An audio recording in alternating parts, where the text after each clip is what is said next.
Good morning, India.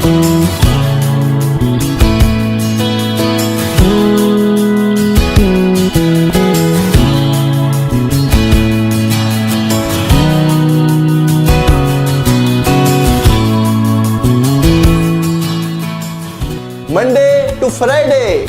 Back-to-back classes. Live from studio. Good morning students. आपने अब तक संख्या पद्धति प्रश्नमाला 1 में 1.5 तक का अध्ययन किया। परसों मैंने आपको प्रश्नमाला 1.6 तक के क्वेश्चन में पहला क्वेश्चन समझा दिया था। आज मैं आपको प्रश्नमाला 1.6 का दूसरे प्रश्न पर ले चलता हूँ। प्रश्नमाला 1.6 का दूसरा प्रश्न कह रहा है कि 9 की घात 3/2 का मान ज्ञात कीजिए। 9 की घात 3/2 का मान ज्ञात करो।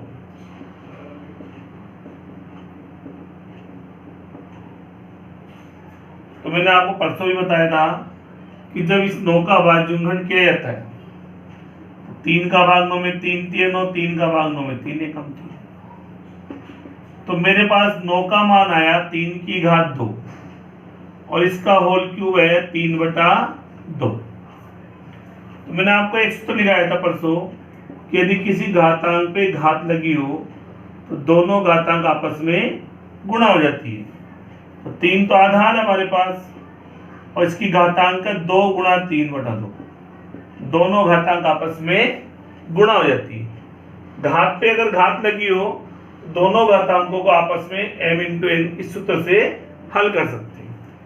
2 से 2 कट रहा है तो मेरे मान आया 3 की घात 3, अर्थात 3 को हम 3 बार गुणा करेंगे।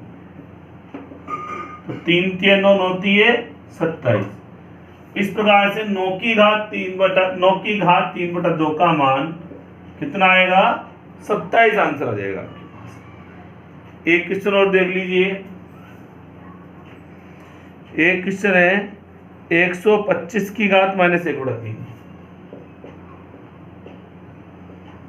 अब इसमें घातांक माइनस में देखो, 125 की घातांक -1/3। अब इसे कैसे करते हैं? वही 125 का भाग करेंगे पहले। 5 का भाग दिया 5 दूनी 10, 2 बचे 50 25। 5 का भाग 25 दिया 50 25। 5 का भाग 5 दिया 5 एकम। तो 125 की घातांक आई 5 की घात 3 का घातांक है -1/3। आपको बताया रखा है घात से घात गुणा हो जाती है। 5 की घात 3 गुणा -1/3। 3 से 3 कट गए, मान आया हमारे 5 की घात -1। लेकिन अगर कोई ऋणात्मक घातांक हो, किसी आधार पर ऋणात्मक घातांक हो, तो उस घातांक को धनात्मक करने के लिए हम आधार का व्युत्क्रमानुपात कर लेते हैं। तो नीचे ले जाएंगे इसको, तो 5 कदम जाएंगे नीचे, तो 5 की घात 1 प्लस में हो जाएगी। अभी घातांक माइनस में थी, अगर ये संख्या नीचे अंश की हर में चली जाएगी तो ये घातांक प्लस में हो जाएगी। तो आंसर कितने आ गए हमारे पास? 1/5 आंसर। इस प्रकार से हम किसी भी घातांक संख्याओं का मान हल कर सकते हैं। देख लीजिए,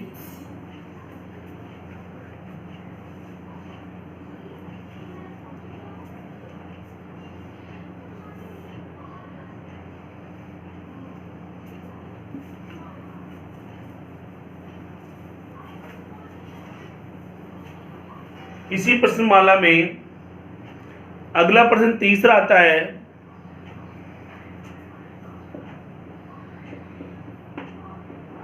दो की घात 2/3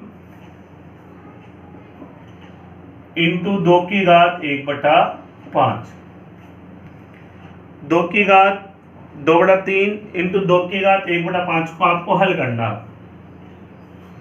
अब ये इंटू में, तो एक सूत्र होता है यदि किसी की घातांक असमान हो और आधार समान हो, किसी की घातांक असमान हो और आधार समान हो, समझिए, किसी की घातांक असमान हो और आधार समान हो, तो इसका सूत्र बनता है दोनों घातें आपस में जुड़ जाती है।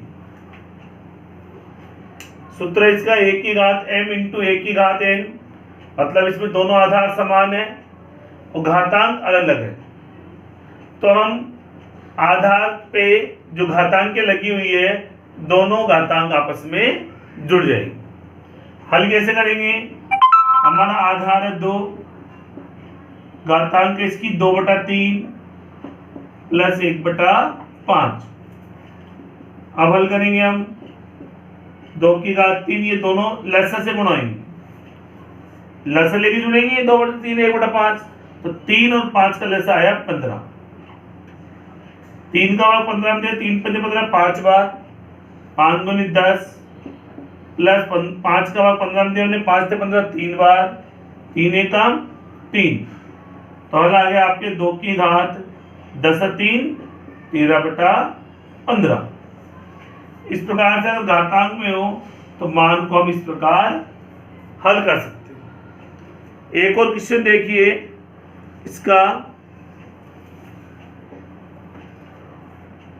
इसका तीसरा नंबर का प्रश्न है 11 की घात 1/2 बटा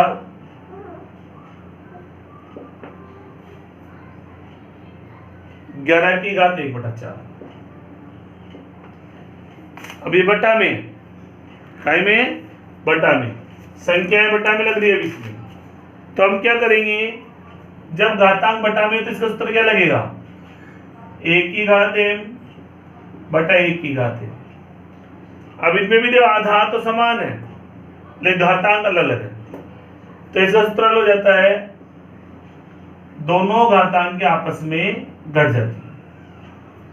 अगर 1 की घात m भाग 1 की घात n हो, भाग में हो मतलब बटा में भाग होता है, तो भाग में हो तो दोनों घातांक के आपस में घट जाती है, इंटू में हो तो जुड़ जाती है, भाग में हो तो घट जाती है। दोनों घातांक को घटा देंगे हम, 11 आधार, ऊपर की घातांक 1/2, नीचे की घातांक 1/4। हल करेंगे लघुत्तम लेके, 4 लघुत्तम, 2 का भाग 4 में 2 बार, 2 एकम 2, 4 का भाग 4 में 1 बार, 1 एकम 1, हमारा आंसर आ गया 11 की घात 1/4। इस प्रकार से ये भाग वाले क्वेश्चनों को भी हम इस प्रकार से हल कर सकते हैं। देख लीजिए एक बार ढंग से।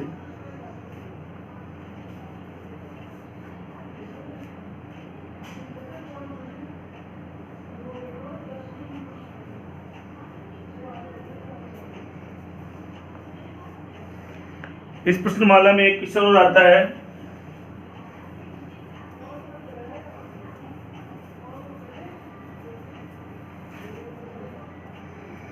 इसी प्रश्नमाला में एक क्वेश्चन और आता है, चौथा नंबर का, 7 की घात 1/2 इंटू 8 की घात 1/2।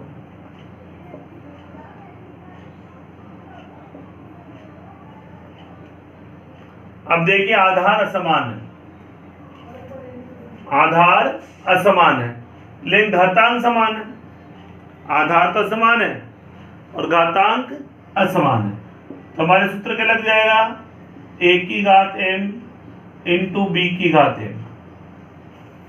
अब नीचे के आधार दोनों समान है और दोनों घात समान है, तो जब आधार असमान हो और घातांक समान हो तो दोनों आधार गुणा हो जाते हैं और घातांक लग जाते हैं। दोनों आधार आपस में गुणा हो जाएंगे और घातांक 1 लग जाएगी कोई से।